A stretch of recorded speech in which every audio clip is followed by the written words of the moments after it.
Welcome to the 2020 We've Got Your Back Gala. Good evening, everyone. I'm delighted to be serving as the chair for this year's We've Got Your Back Gala. I'm here this evening with Dr. Tom Schuler, founder of the National Spine Health Foundation and chairman of its medical and scientific board, and Dr. Rita Roy, CEO of the foundation. As chairman of the medical and scientific board of the National Spine Health Foundation, I'm excited by the great diversity of talent that we have to help you understand whatever is your particular problem. We have the nation's best doctors who are here to help educate you, not just tonight, but throughout the year on our website. Good evening. I'm Dr. Rita Roy, CEO of the National Spine Health Foundation, and I am a spinal champion. 3 years ago, I had a spinal fusion, and that helped me get back to my life. The National Spine Health Foundation is here for you. We are here to provide knowledge and hope. We are to the spine as the American Heart Association is to the heart, and as the American Cancer Society is to cancer. The National Spine Health Foundation is here to help millions and millions of Americans. In fact, over a third of the nation suffers with chronic neck and back problems during their lives. This is much more debilitating. It's the leading cause of disability in the United States and in the world. We must find better answers, and it's through the research and the education that we're able to solve these problems. We need your help. Please help us help you. I am so excited about tonight's virtual gala. This is a fundraiser, but it's also a funraiser. We're going to hear from interesting people. We're going to see an auction with really cool things to bid on. We even have a celebrity chef who's going to talk to us. But most importantly, we're going to hear from spinal champions, people who've overcome their spinal disorder and gone on to live very successful lives. And we're going to hear from the nation's top spine specialists, who are physicians taking the best of science, putting it into medical practice, and making these successful stories possible. We couldn't do our important work of educating Americans and conducting important medical research without the generosity and support of so many people. We wouldn't be here tonight without them, and we wouldn't be able to go on and do this important work in the next year. And if you feel so inclined, please consider supporting us and joining this important cause that affects so many Americans. 100 million Americans suffer from neck or back pain every year. That's a third of all Americans. It is the leading cause of disability in the workplace. Please consider joining us after hearing these important stories. I'm a spinal surgeon and also a spinal champion. That's somebody who has overcome neck or back pain. I've had multiple surgeries on my low back and my neck to keep me able to provide help to people. I couldn't function as a spinal surgeon and as a father if I hadn't had the miracles of modern medicine that are available today to make me better and allow me to get back to my life. A third of the nation is struggling with neck and back pain, and this is something they don't have to. We at the foundation are here to prove what works, to provide knowledge, and to give hope to those that are suffering so that they can overcome. Welcome to our big event of the year. A diagnosis of a spinal disorder is often accompanied by feelings of fear and bewilderment. Those are exactly the emotions that I felt when I was given my diagnosis of scoliosis as a young teenager. I was afraid that the active life I loved was going to be ending as I faced the new reality that for many hours a day, I would be wearing a back brace for the next 4 years. Fortunately, over time, the required hours in my brace decreased and I was given hope. As I set off to college, brace in tow, I had a strong desire to try out for a team sport, something that had not been available to me as a high school student. I checked in with my spine doctor and he gave me approval to try out for the freshman crew team, where I discovered a new passion for rowing. I rowed all 4 years, was captain of the team my senior year, and went on to row for the U.S. National Women's Lightweight Rowing Team, all as a spinal champion.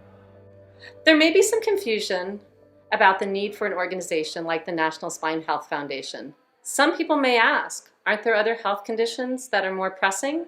But I'm here to tell you that to be suffering with a chronic and debilitating spine condition makes people feel like their life may be coming to an end.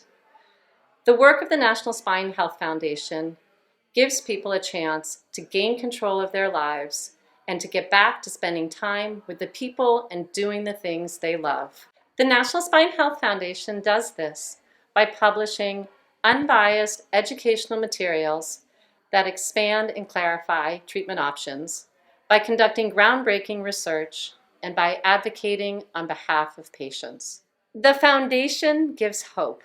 Each year, 100 million Americans suffer from debilitating neck and back pain. That's an astonishing 1 in 3 people, and no doubt includes you or someone you know. The ripple effect of this pain epidemic can lead to severe depression and opioid addiction. With your support, we can go out of pain and into hope. Because we can't gather together this year, we are excited to share live feeds from across the country from friends of the foundation throughout this gala who are celebrating along with us. Next up tonight is Ray Pugsley, a true spinal champion, a former Olympic athlete, and somebody who we care very passionately about, a patient of mine and one of our board members of the National Spine Health Foundation, here to share his story with you about how he's overcome his pain and suffering. Hi, my name is Ray Pugsley. I'm a runner and I am a spinal champion. And here's my story. I have been involved in running for almost my whole life. I started running in high school, ran through college, I ran post-collegiately for Reebok. I was fortunate enough to qualify for the Olympic trials in the 5,000 meters on the track in 1996. At that event, after a very successful performance, I felt a twinge in my back, something I hadn't felt before. And within a couple of days, the pain had grown to the point that I couldn't stand straight up and I couldn't walk normally. It was very frustrating and disturbing that I could have run so well just a few days before and now I could hardly move around. So came home from the event, started doing my research, consulting with my medical professionals, and through that research found out that I had a pretty bad herniated disc in my L5-S1. I ended up having a laminectomy and the procedure went well. And my recovery not only went well, but I was able to thrive post-surgery, and to the point that I was able to run all of my track PRs within a couple of years of that laminectomy. Over the next 20 years, I've had several other procedures for my back, and in each case, I've been able to thrive and recover in much the same way. So much so that when I turned 40 and entered the Masters category in the running world, I was able to compete once again at the highest level nationally, finishing second at the cross-country championships twice, finishing as top runner at the Army 10 miler, winning the National Master 10 Mile Championships at the Cherry Blossom 10 miler. I even ran my fastest marathon in 2013 at 2:34. Very successful performances, even with all of my back problems. The procedures that I received and the good care from my doctors saved my life. And I'm so passionate about what this has meant for me as a person and my family and my profession that I was inspired to become a board member for the National Spine Health Foundation. We are working towards life-saving research and education to help millions of Americans. There are an estimated 100 million people who suffer daily from spinal issues. That's a third of all Americans. You may know many of them in your daily lives, but there are many, many more who suffer in silence. And we want to make a difference and help as many people as possible get back on the right track. Any donation that you can contribute, big or small, would be wonderful and will make a difference. Well, we promised you some live feeds. Here we have one from Chicago. This is a group of our friends of the foundation. They're supporting our gala and they're here to say hi.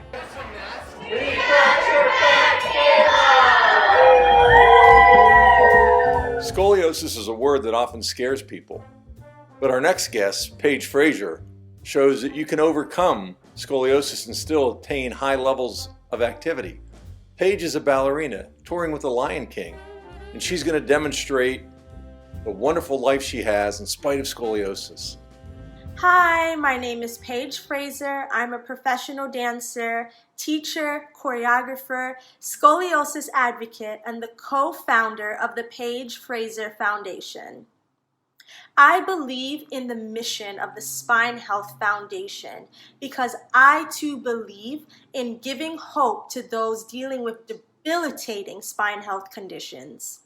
As a dancer with scoliosis for the past 16 years, it was imperative that I surrounded myself with those who understand what I was going through. It's not easy, but you don't have to go through it alone. Together, we can ensure that everyone has a reason to hope.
Well, wasn't that exciting seeing Paige and hearing her story? It's just wonderful to see one of our spine ambassadors, how they overcame their problem and got their lives back. Well, this is exciting. We've got a live feed from California. Let's join our friends out on the West Coast. Cheers to the Spine Health Foundation! Cheers to the Gala! I'm so excited to welcome our next speaker, Elaine Wadsworth. She's a true spinal champion and a champion from Dancing with the Stars. She's somebody who has had progressive scoliosis, had to have a major spinal surgery, and has shown that you can get your life back. You can live your best life after that.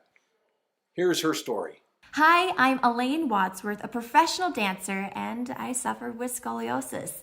I am truly and deeply honored to be an ambassador for the Spine Health Foundation because I too believe in bringing hope to those who are dealing with debilitating spine health conditions, and together we can ensure that everyone finds a reason to hope.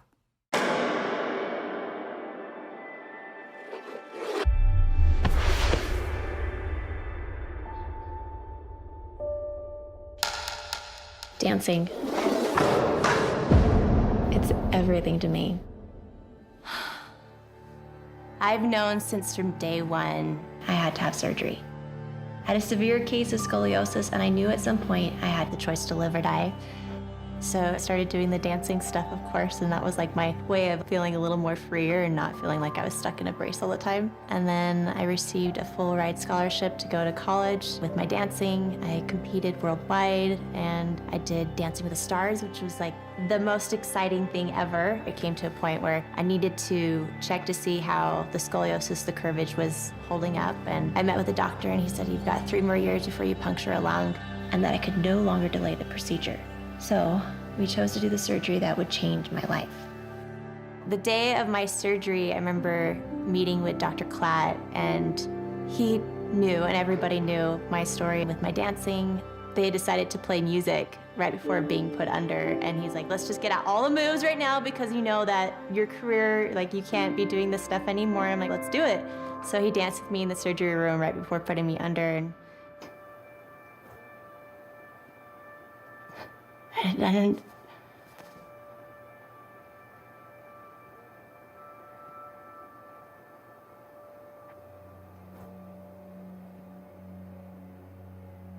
the next thing I knew, I woke up and my world changed. I was completely just destroyed. Dancing was gone. I was broken. I was fused from T1, that's the top of your spine, to L3, that's the bottom of your spine. As much as I really wanted to rely on someone else to help carry me through this, I knew it was ultimately up to me. I had to learn everything all over again. I had to learn how to roll over, I had to learn how to sit up, I had to learn how to walk.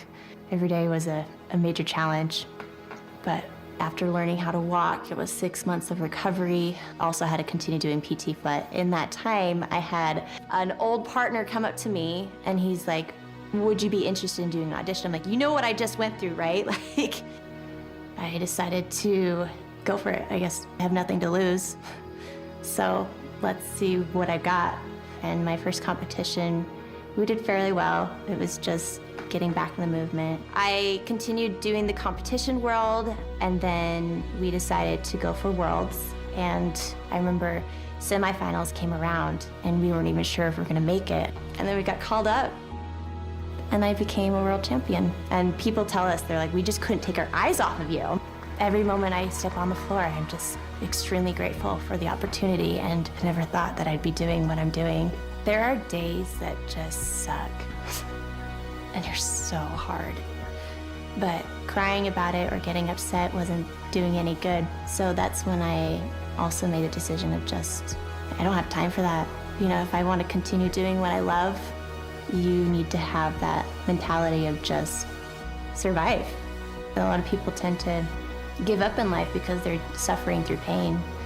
Even when you're in so much pain, you have to learn how to push just a little bit further. And now I'm capable of doing things that I never even thought that I was able to do.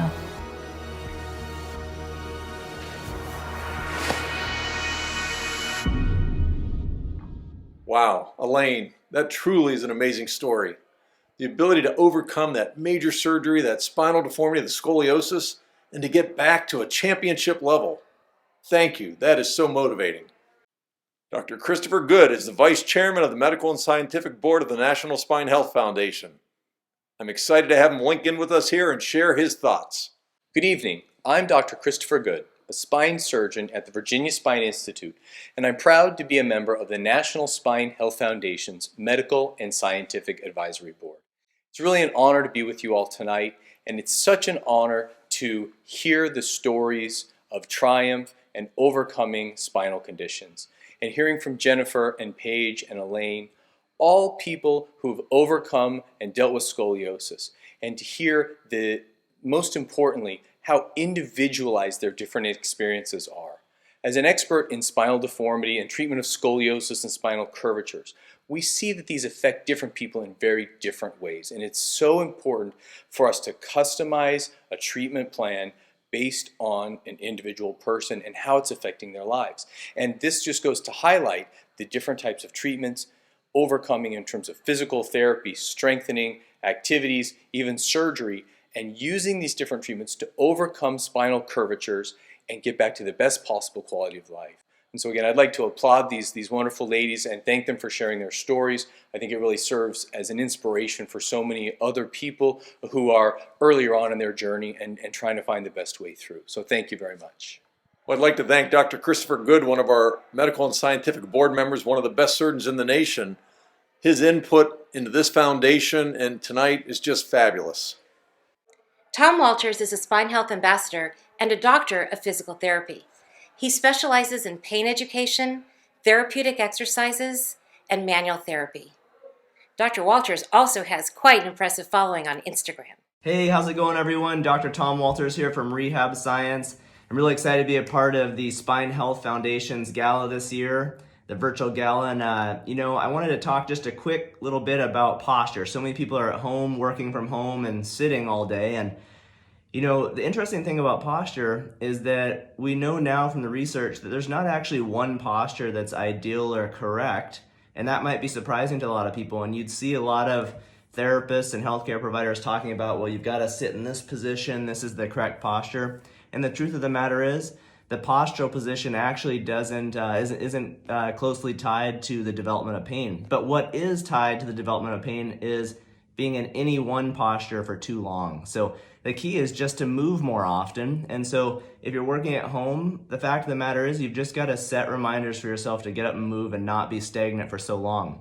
So here's just a couple of quick stretches you could do that target areas that are often sitting static when you're at a computer. So one are the wrist and finger flexors, which run on the forearm here. They're involved in typing and things. And so to stretch those, you can put your hand out palm away from you and pull your wrist and fingers back, and you'll feel this stretch up along the forearm. So that's an area where people are commonly tight. That's one you can do on both sides. Another one you can do, people are often sort of tight in their upper trapezius muscle and levator scapulae muscle. You can put your arm behind your back or grab your chair and pull your head to the other side, and that will hold your shoulder blade down and stretch the muscles on the side of the neck there. And then the other big one is your low back. When you're sitting, your low back is in a rounded or a flexed position, so it's a great idea to reverse that position periodically throughout the day. So easy enough, you just stand up and you can put your hands in the small of your back, and you're just gonna extend your spine, kind of hold it there for a second and come back up. And I usually just have my patients do 5 to 10 of these, just repeated extensions, and it sort of reverses that pressure on the low back that you get from sitting all day. So the moral of the story is just get up and move. Maybe it's every hour, just try to get up and move more frequently. One particular posture isn't bad, it's just being in any posture for too long. So I hope that's helpful, and I'll talk to you later. Bye. The National Spine Health's Medical and Scientific Board is made up of physicians from across the nation. So we have people from all areas of the country that are here to help you understand. We're here to educate you and to provide you with the best knowledge. Hailing from the northern part of California is Dr. Paul Slosar, one of our first members of the Medical and Scientific Board. For a patient who's been dealing with chronic back pain or chronic neck pain over years, to be able to stabilize that and help them get a meaningful improvement in their lives within a few months is really, it's really fulfilling. From the world famous Texas Back Institute is Dr. Scott Blumenthal. I'm really happy and in fact honored to be asked to participate in the National Spine Health Foundation, and I've found this to be very rewarding, and I'm really looking forward to it. Probably the most rewarding thing of what I do is that I love giving an honest opinion and not recommending surgery if there's not a real goal to be had. I think the next decade we're going to be seeing a lot less metal and a lot more biologics.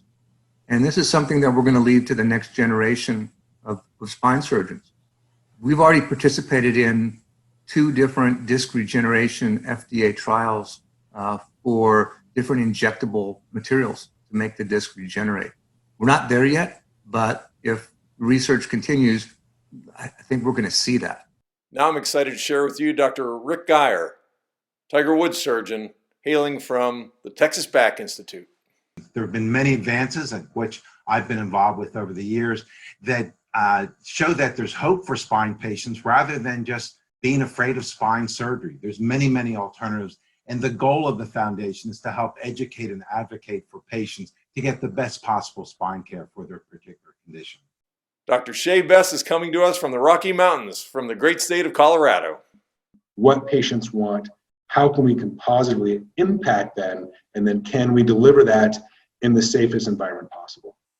The reason why I'm excited to be part of the board and the National Spine Health Foundation efforts is to help educate patients. I think that there are strengths that every board member is going to bring to this project, but the ability to reach patients, to educate patients and policymakers, and also I think other surgeons as well, to truly impact and help message patients to improve not only their outcomes, but their cognizance of care and treatment that's available, I think is very exciting. Oh, look at this. We got another live feed. This one's from Colorado. These are from some of the interns that have worked with us doing research. We're so excited for them to celebrate along with us this gala. We love the National Spine Health Foundation. Hailing from the Big Apple is Dr. Todd Albert. We're excited to have him here talking to us from New York City. I'm really, truly honored to be part of the National Spine Health Foundation because I think it's so important that patients have a voice. They have a voice and they have a place to ask questions, to learn from, to get their advocacy from, because it can be a lonely place having a problem, not understanding exactly every bit about it, but also not having others that have the same problem. And I think that's the most useful thing, to be a sounding board or at least a gathering place where patients can come together, understand each other's problem, and be a sensitive voice for it. And the people who are on this board, I think all feel the same way. So patients should feel very comfortable that they have a group that's advocating for them and trying to educate, provide education for them as well. Hailing from Louisville, Kentucky, it's now Dr. Steve Glassman coming to you. I'm really pleased to be have an opportunity to be part of the board of the National Spine Health Foundation because I think it's unusual for organizations to focus on the patient. It's obviously something that's so critical for us, but it's something that in our academic careers, we've really tended to focus more on the physician side and less on the patient side. And I think this is a great effort to balance that really important function. So I've been very involved on the academic side with the development over time of patient-based outcomes. And that ties back to what the foundation does because that move to concentrating on outcomes based on the patient's perception is really something that's only occurred in the last 10 or 15 years. It's a very important paradigm shift, and we've been very pleased to be a big part of that effort. Dr. Martin Pham is hailing from San Diego, California, and is here to share his unique perspective in spinal health care. I am, especially excited to be part of the medical and scientific board for the National Spine Health Foundation for a lot of reasons. I think when patients suffer from spinal conditions and a lot of different types of spinal diseases, it can be so confusing, and patients can have a lot of anxiety about the conditions that they have. For me in my practice and many of my colleagues, especially in the National Spine Health Foundation, I think we spend a lot of time with patients trying to explain to them so that they can understand the conditions they have, so that they can make informed decisions about their care. What's special about the Spine Health Foundation is bringing it outside of the clinic and outside of the rooms. Not all patients are fortunate to have surgeons who spend time with them or are fortunate to be in a part of a medical group where they have access to that care. And so the National Spine Health Foundation, I think, is able to bring that to a broader reach of patients anywhere, so that now there's this one-stop destination where patients can come, learn about their conditions, and be well informed about them so that they understand the process that they have. Wow, we are so excited to get these live feeds in here tonight to help share with you the celebration and the energy around this foundation. From New York, we have a group of friends that are here to say they love the foundation. Thank you for joining us tonight. I'm Ehsan Jazini. I'm a spine surgeon, and I'm very excited to be here in support of the National Spine Health Foundation. I'm here with Ray, one of the board members of this foundation, and with our honored guests, because what we are here doing is to really support this foundation, and what it stands for which is to give the message and hope to our patients that we can get them back to their lives. So please, let's cheers to the foundation.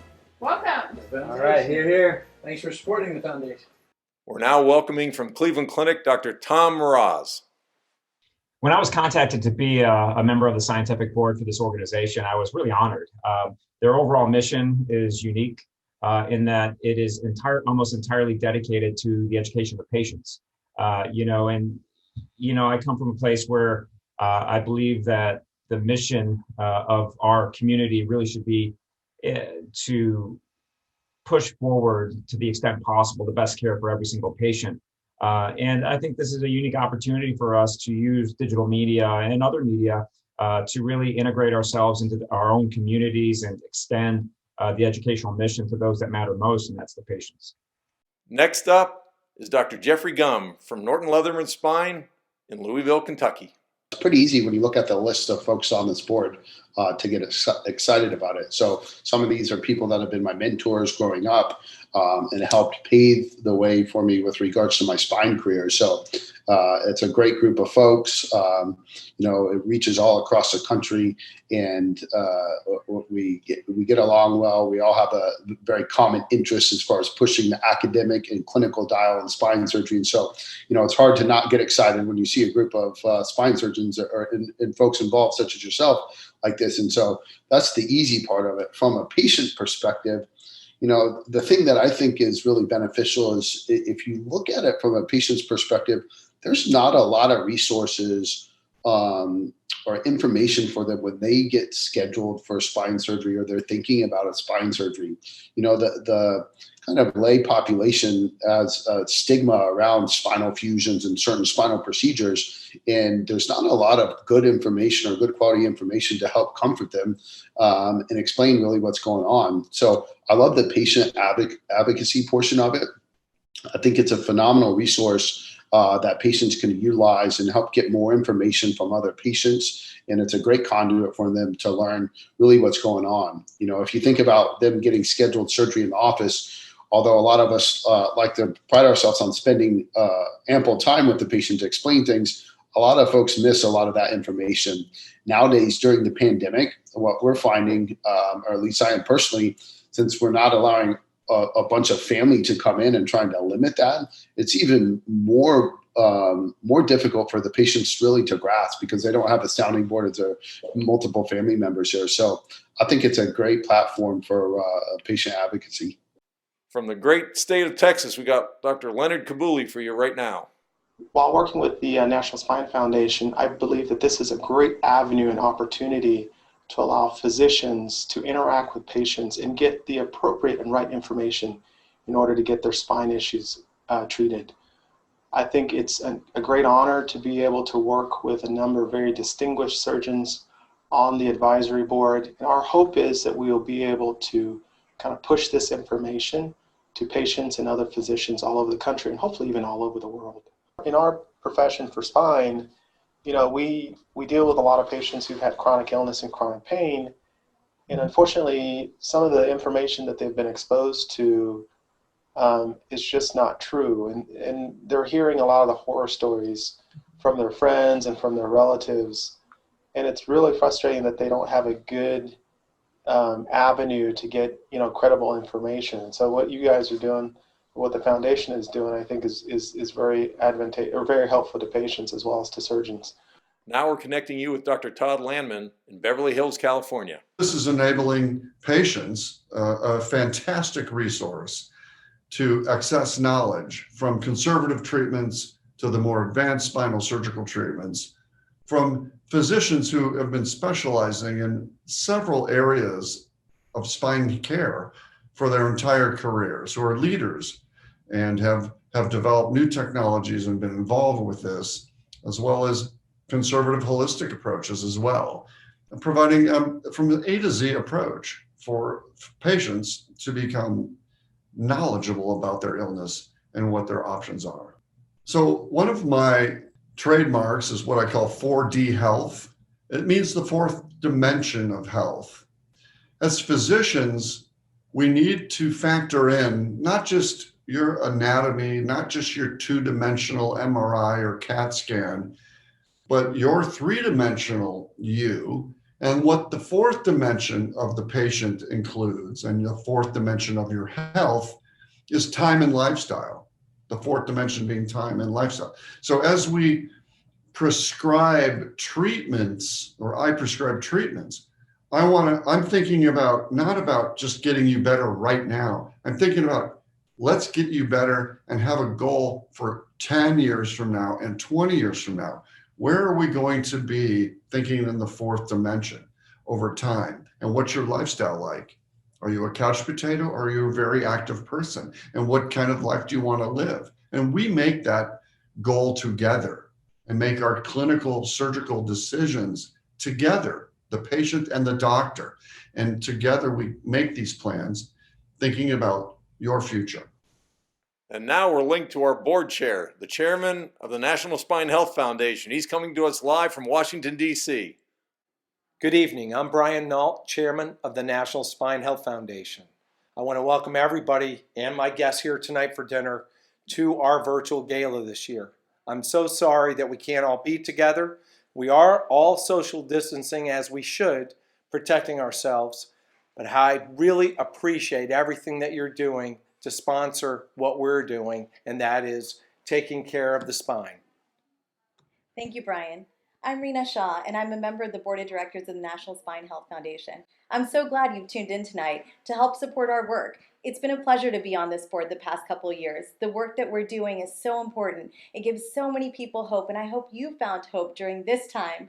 It's an incredibly important time to take care of yourself and figure out what can help keep you healthiest. Keep supporting our work, and please stay posted. Keep in touch, and let us toast to continue the work. Cheers. Cheers. National Spine Health. Cheers. I'm really excited to share with you Dr. Frank Phillips from Chicago. I'm really excited to be involved in the National Spine Health Foundation. I see this foundation really providing immense value to patients. As most of us know, and patients in particular, being faced with spine problems and particularly thinking about spine surgery is obviously a really scary prospect.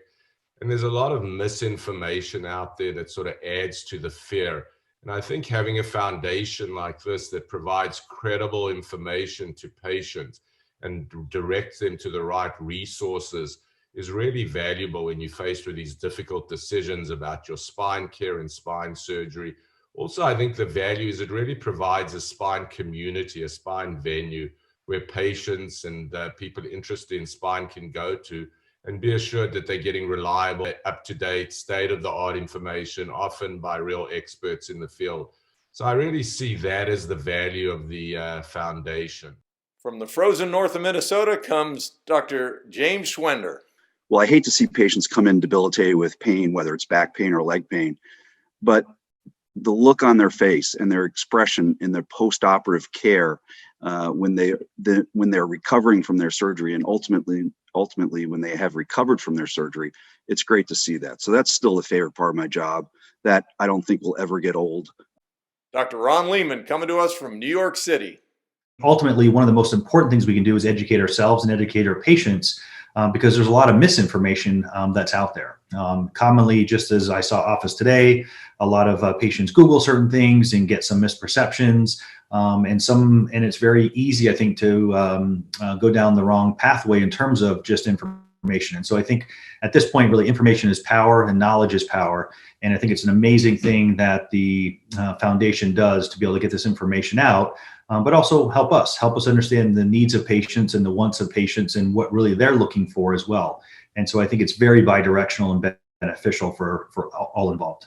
But I always say that as I get older in my training and in my experience, we look at things much differently. And I think now when I see office, when I see patients, that interaction is really important to me because ultimately, regardless of how well we can do surgery, it really comes down to what the patient needs, what the patient's goals are, and how can we help them. And being very transparent to say, we think we can, help you really get back to where you need to be in this realm. And other things are a little bit uncertain sometimes, but I think it's incredibly important for us from really both sides of the fence to have essentially a shared decision in everyone's care. Thank you to another brilliant group of doctors from our medical and scientific board. Well, Jennifer, aren't you excited? Isn't tonight just so much fun? We're learning so much. What are your thoughts? It's just been a spectacular evening so far, and I was delighted to hear again from the newest members of the Medical and Scientific Board. Thank you so much, doctors, for sharing your expertise with all of us. And those patient stories from our spinal champions, truly amazing and inspiring. We need your help. Please support the National Spine Health Foundation so that we can truly stamp out pain and suffering, and we can find ways to help improve the lives of those around us. We can give them hope, we can give them knowledge. We would be grateful for a donation in any amount to support the Foundation's critical work in education, research, and patient advocacy. We at the National Spine Health Foundation need your help. We need your support so that we can provide education, research, and patient advocacy to help those around the nation. We want to help people end their suffering and get their lives back. If you'd like to support the mission of the National Spine Health Foundation, you can certainly give a contribution in any amount. But tonight, we have another fun and exciting way to contribute. Our online auction is live until 10 p.m. Eastern Standard Time and features exciting items like a trip to Vail, Colorado, and a luxurious vacation in Costa Rica. Just click on the link to the online auction. As you know, nutrition plays a pivotal role in bone health. That's why we're so pleased to have with us this evening Melissa Darabian. This famous chef is well known for her $10 dinners and supermarket healthy meals. And this evening, she's going to share with us a favorite recipe.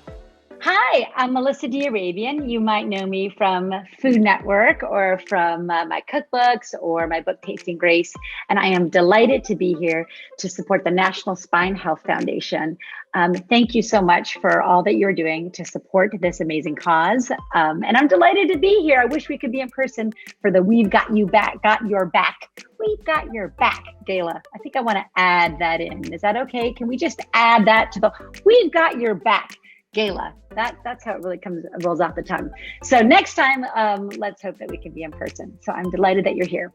So today, I wanted to talk with you about healthy eating and mindful eating and how we can lean into the foods that we're given that can nourish our bodies, nourish our souls, and by eating healthy, we eat well for our spines. So I'm going to talk about some creative ways that I get in 2 food groups that support spine health, support overall health, and that are inexpensive and pretty easy to include into your weekly diet. Okay, so the first food, which if you've at all hung out with me for any length of time, you know I'm a huge fan of keeping this pantry item stocked in my cupboard, and that is canned fish. I'm such a fan of canned fish. And I know what you're probably thinking. Okay, a can of tuna, sure, no problem. I open it up, put a little bit of mayonnaise on it, make a tuna salad. And listen, I love a good tuna salad. That's great. But I want to just think about perhaps opening up your mind that we may want to expand our repertoire of what canned fish is that's on our shelves. Specifically, I would love to celebrate canned salmon with you. Yes, canned salmon. It's inexpensive. And did you know that canned salmon has actually more calcium than fresh salmon? Yes, indeed. You know why? I'll tell you why. It's because the little baby bones are right there in the salmon, and they get so soft that you just eat them, so you get more calcium. So canned wild salmon is a really inexpensive, obviously shelf-stable protein to have in your cupboard. I also love, sardines, mackerel. If you kind of are thinking, oh, sardines, maybe that's too much, I just want to throw an option out there for you. Sardines are so healthy, and they're so small and inexpensive to have a can of them in your cupboard. It just may be worth trying cutting a little bit of the canned sardines with tuna next time you do make that tuna salad. Let's talk for a minute about that canned salmon, what to do with it. I would like to throw out there that fish cakes are a really great recipe to have in your hip pocket.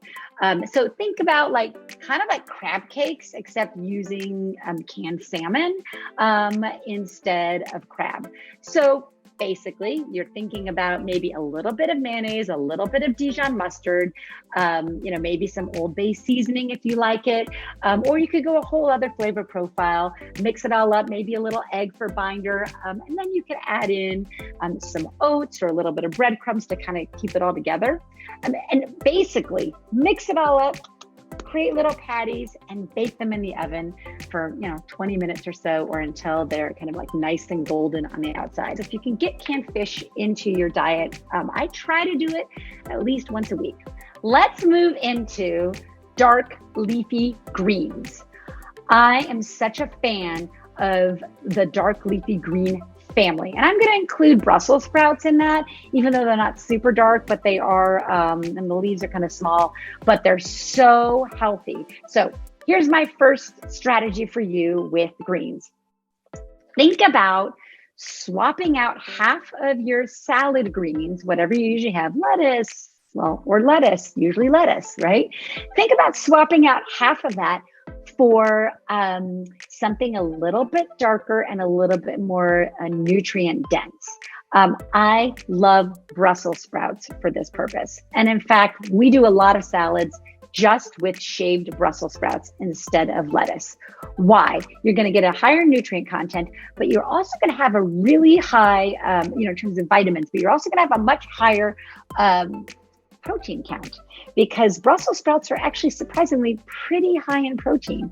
So if you're thinking about eating a lot more greens and having less animal protein, just swapping out for Brussels sprouts for a nice big salad is going to boost your protein content significantly, and you really won't notice the difference. So Brussels sprout, like Caesar salad, is one of my favorite things to make. Just shave up the Brussels sprouts, or just slice them with the knife, or you can buy them shaved. They're just more expensive that way. And just like tons of lemon on them, and then a little bit of olive oil, some Parmesan cheese if you like it. If you don't eat dairy, then you want to think about maybe nutritional yeast, which will add some of that Caesar vibe. By the way, this would be a great place to sprinkle in a little bit of sardines instead of anchovies. Just a thought, just trying to keep it tied all together. Another use for your canned fish. And toss that, some black pepper on it. And nice, did I mention garlic? Because you need to have garlic, right? If we're going Caesar, just like that gives you like a Caesar vibe. And it's filling, especially if you've added a little bit of sardines. You've got some nice fat to make things filling. And then you've got all the nutrients from the Brussels sprouts, and you have a full salad. That is one of my favorite really quick ways to get in a nice leafy green in a way that's filling. And then it's a salad that doesn't make me feel hungry an hour later because I've got the extra protein. There's some ideas. I hope that one of those can get incorporated into your everyday life, because I really do believe that what we do most of the time in our habits matters more than what we do just once. So if there's any of those ideas that jumps out at you as something you could incorporate into your weekly routine, then that makes me really happy. Thank you guys for having me. Thanks for listening to my ideas. And I hope you all have a great rest of the gala. Thank you, Melissa, for that inspiring presentation and for making us all want to spend more time in the kitchen. And if you give a gift this evening in an amount of $1,000, you too will be receiving copies of her 2 books. It's been an honor to be this year's 2020 Gala Chair. We hope to see you in person next year at the Gala. This has truly been an honor for us to share with you all these great advances in healthcare and to give you the knowledge that you can overcome your spinal problems. Please support us. Please stay tuned to our organization, what we're doing, and follow us and stay involved.